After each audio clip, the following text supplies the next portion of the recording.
Good morning, everyone. Today we are going to discuss the meaning and nature of communalism and secularism in Indian context.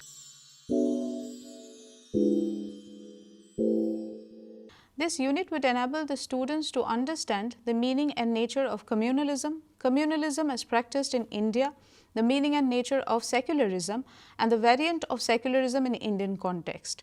To start with, communalism in the broad sense means a person's attachment to his own community. This widespread discourse in India is understood as an unhealthy condition, that is, attachment to one's own community above any other fellow beings. As a result, it takes a negative connotation where people start promoting the interest of his community over other. It's an ideology that, in order to unify the community, surpasses the distinctions and cleavages within the community and emphasizes the essential unity of the community against other communities. In this way, it promotes belief in orthodox tenets and principles, intolerance and hatred of other religions, and thus divides the society. Communalism believes that the people of different religions have different interests in economic and political matters. It therefore puts the interest of the community above the interest of the individual. Positive aspects of communalism stands of the affinity of an individual towards his community, involving efforts for the social and economic upliftment of his own community. However, in negative connotation, it is an ideology which emphasizes the separate identity of a religious group in relation to other groups, with a tendency to promote its own interest at the expense of others.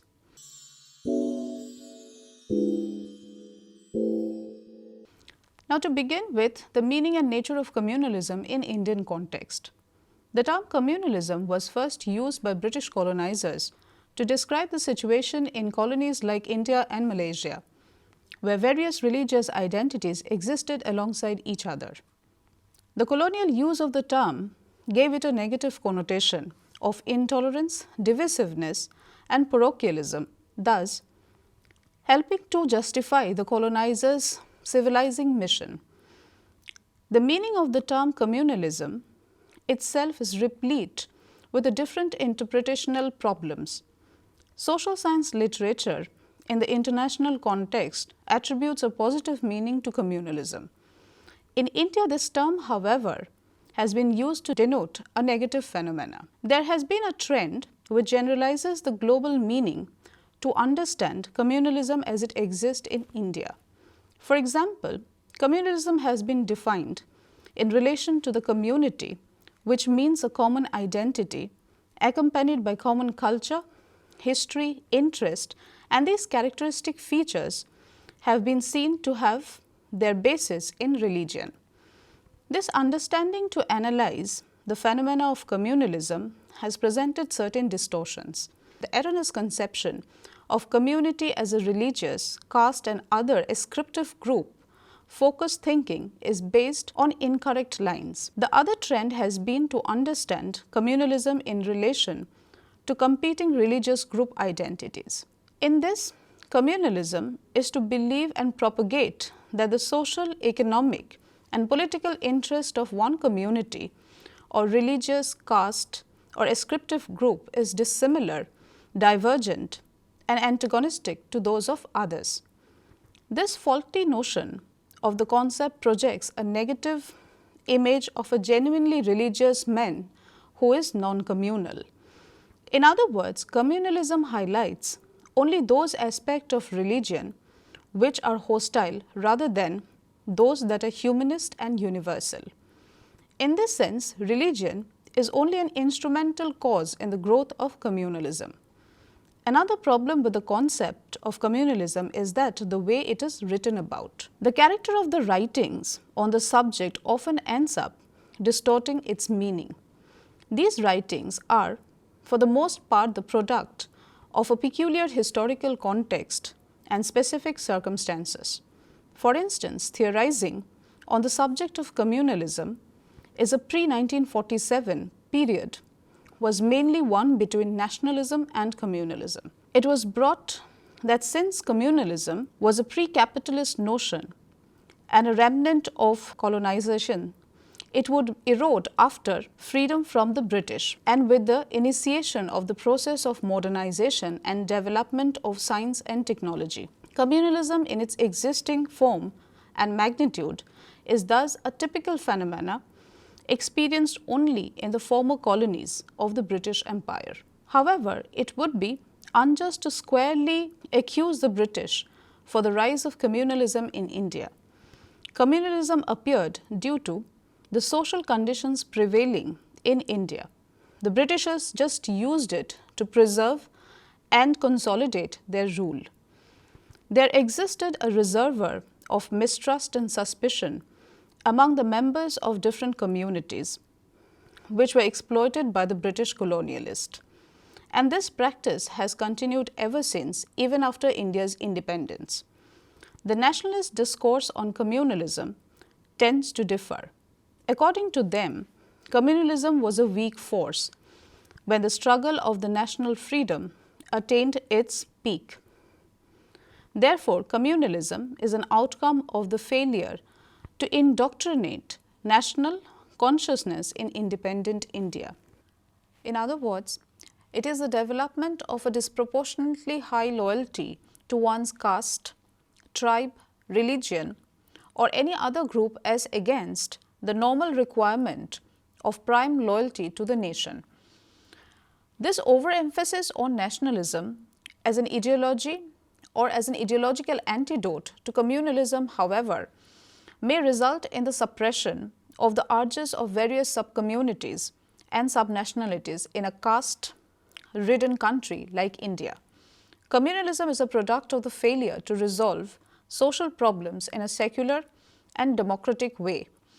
The slogan of nationalism in independent India is not a cure for the ills of social inequalities, unemployment, denial of civil liberties, etc.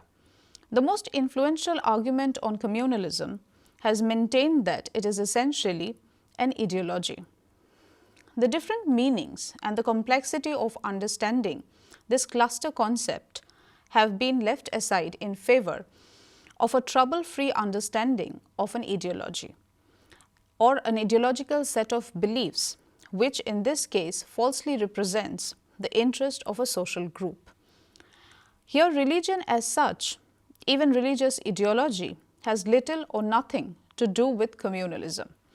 Communal politics is the politics of religious identities, but beyond making out the social category in question, religious identity itself has little to do with the phenomena of communalism.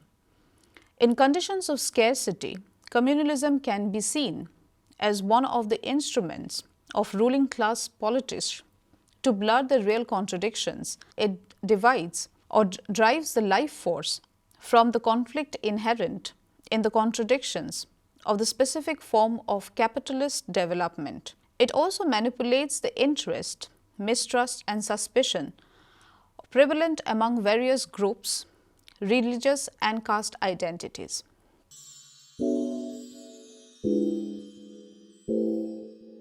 Communalism as practiced in India. The revival of communal identities, in some respect, a universal and modern phenomenon, in the sense that modernization creates certain forces which sharpens every type of ethnic and religious identity.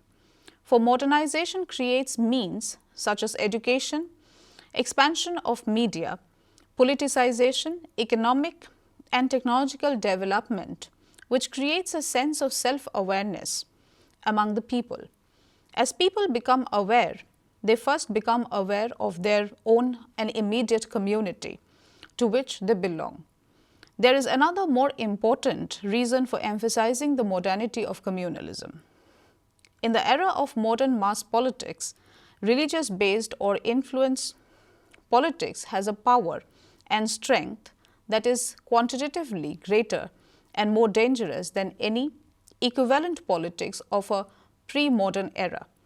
The distinguishing characteristics of the politics of the modern era is the decisive implication of mass mobilization, mass appeal, and popular legitimization. Therefore, the politics of communal appeal today are thus in an altogether different catalogue from the politics of religious appeals in the past. The term communalism was first used by British colonialists as a phenomena that inflicts the societies of the colonies. The colonial use of the term gave it a negative connotation.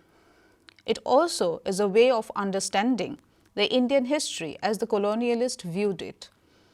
The Indian nationalist adopted the term, accepted the negative significance, but saw it as a colonial post-British phenomenon rather than a pre-colonial circumstance that the British inherited. According to Bipan Chandra, communal politics till 1937 was organized around government jobs, education, educational concessions, and the like, as also political positions, seats in legislative councils, municipal bodies, etc., which enable control of these and other economic opportunities.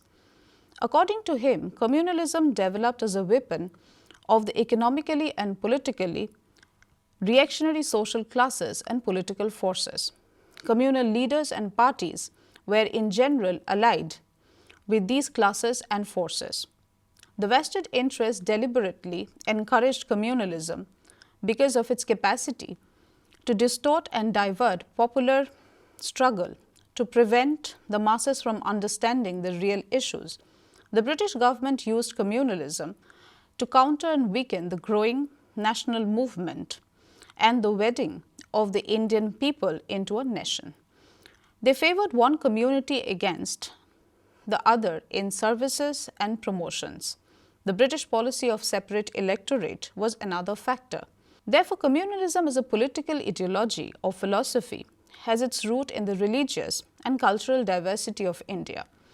It has been used as a political propaganda tool to create divide, differences and tensions between communities on the basis of religious and ethnic lines, leading to communal aberrations and violence.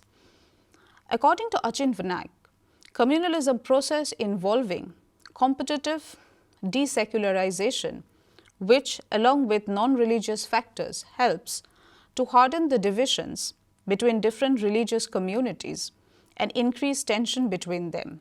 Here, greater importance is granted to religious forces, religious identity, religious competition and religious ideologies, and to religious overlapping in popular, folk and elite cultures.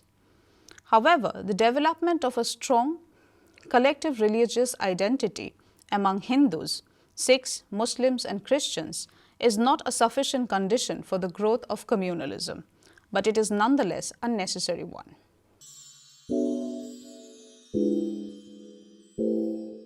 Now we come to the meaning and nature of secularism. According to modern literature, secularism is a Western concept and it is related to the separation of the church from the state, which gives the state a position of neutrality between different religions, while at the same time it guarantees all citizens the right to observe any religion.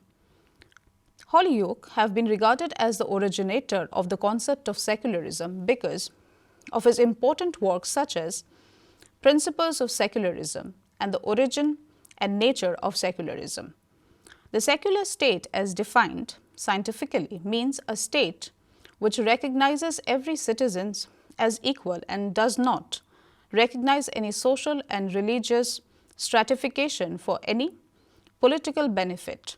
But what is generally projected as secularism is toleration of all religions with special emphasis on the protection of minorities and preservation of communal harmony.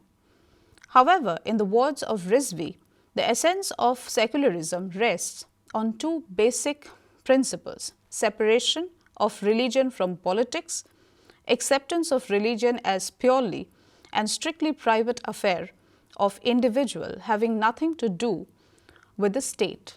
Hence, secularism means separation of the state, politics and non-religious areas of life from religion, and religion being treated as purely a personal matter.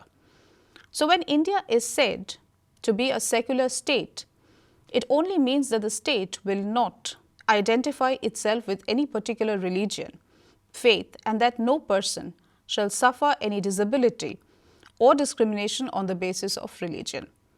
According to the Western concept of secularism, separation of religion and state is understood as mutually exclusion.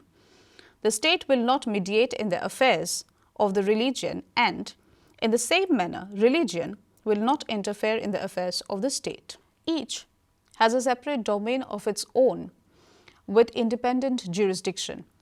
No policy of the state can have an exclusively religious connotation or rationale. No religious classification can be the basis of any public policy. If this happened, there is illegitimate intrusion of religion in the affairs of the state. Religious institutions cannot be aided by the state. It cannot give financial support to educational institutions run by religious communities.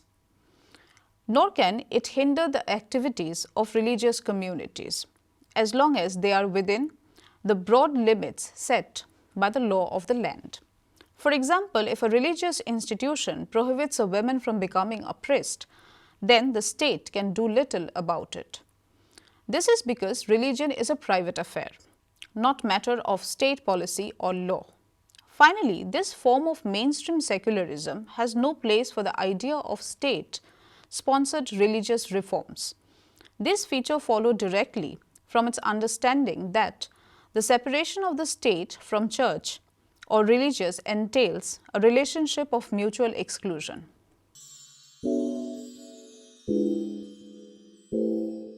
The Indian variant of secularism.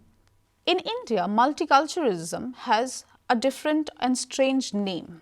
It is known as secularism and is a multifaceted expression meaning different things to different people. Secularism seems incompatible in a land that is home to virtually all the major religions of the world. As a doctrine that advocates the separation of religion and state, it has little meaning in India. It means equal respect for all religions as the Indian state defines it. Then the term seems incorrect. Until the beginning of the 20th century, secularism remained relatively vague as a political discourse in India. It gained distinctions in the 1940s after the Muslim League demanded separate homeland for the Muslims. The League grounded its demand on religious and cultural lines, arguing that the followers of Islam, Muslims constituted a distinct nation rather than a different culture. It expressed misgivings about the fate of the Muslims in a Hindu-dominated free India. As the League's movement gained momentum with the implicit patronage of the British, the Indian National Congress contested its claim by pointing out the syncretic religious tradition of India. It also criticized what it considered to be an illegitimate abuse of religion in politics and accused the League of indulging in the politics of communalism. Therefore, to distinguish itself from the communal politics of Muslim League, the Congress affirmed its faith in secularism. It argued that unlike the communal league, it was wedded to secularism. It had certain implications. First, it did not believe in misusing religion for accomplishing political objectives, but believed in confining religion to the private sphere. Second, and contrary to the League's propaganda, the post-colonial state would not discriminate on the basis of religion. Thus, the Congress invoked secularism to distinguish its politics from the communalism of the Muslim League. The twin goals were to affirm the moral superiority of the politics and to pledge the minorities that their rights would be secured in independent India. Since then, secularism has acquired new nuances and variant meanings in the context of Indian politics. Secularism has always inspired the political narrative of modern India. With the 42nd Amendment Act to the Constitution in 1976, the preamble to the Constitution asserted that India is a secular nation. Unlike Western notion of secularism, Indian secularism does not separate religion and state. The Indian Constitution has allowed extensive interference of the state in religious matters. India does partially separate religion from state. For example, it does not have an official state religion, and state-owned educational institutions cannot impart religious education. In matters of law in modern India, however, the applicable code of law is unequal. The India's personal law on matters such as marriage, divorce, inheritance, alimony varies with an individual's religion. Muslim Indians have Sharia-based Muslim personal law, while Hindus and Christians and Sikhs, they live under the common law of the land. The Indian Constitution permits financial support for religious schools, as well as the financing of religious buildings and infrastructures by the state. The Islamic Central Waqf Council and many Hindu temples of great religious importance are administered and managed by the Indian government. Secularism as practiced in India, with its marked difference with the Western practice, is a controversial subject. Supporters of the Indian concept of secularism claims that it is more inclusive and respect minorities and pluralism. Critics claim Indian form of secularism as pseudo-secularism. Supporters state that any attempt to introduce a civil uniform code, that is, equal laws for every citizen irrespective of his or her religion, would impose majoritarian Hindu sensibilities and ideas. Critics state that India's acceptance of the Sharia and religious law violates the principle of equality before the law. Indian secularism does not focus only on church-state separation, and the idea of interreligious equality is crucial in the Indian conception. Secularism in India needs to be understood in the context of a deep religious diversity and that predated the advent of Western modern ideas and nationalism. That was already a culture of Indian interreligious tolerance in India. The advent of Western modernity brought to the fore hitherto ignored and marginalized notions of equality in Indian thought. It sharpened these ideas and helped us to focus on equality within the community. It also ushered ideas of inter-community equality.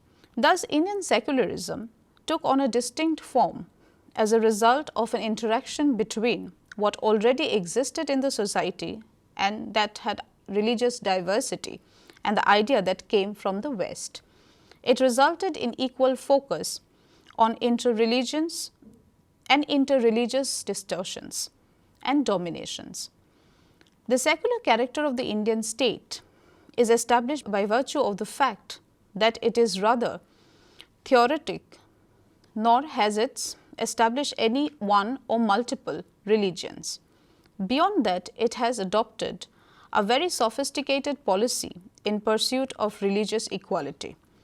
This allows it either to disengage with religion in American style or engage with it if necessary. The Indian state may engage with religion negatively to oppose religious tyranny. This is reflected in such actions as the ban on untouchability. It may also choose a positive mode of engagement.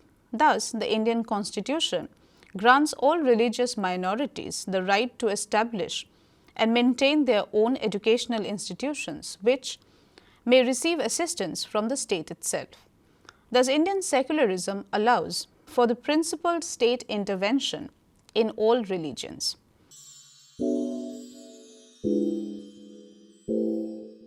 To conclude our discussion, Indian secularism is primarily a solemn assertion of Hindu majority to honor the rights and privileges of minorities and to recognize the composite character of India's nationalism. Any argument about the Hindu identity as the defining feature of Indian nationalism is clearly untenable because it negates India's composite nationalism. However, the exploitation of secularism's ambiguities by various communities proves that it has provided the ideological basis for the promotion of communalism. Under the guise of showing equal respect for all religion, the state has blatantly promoted communalism of all hues. Thank you.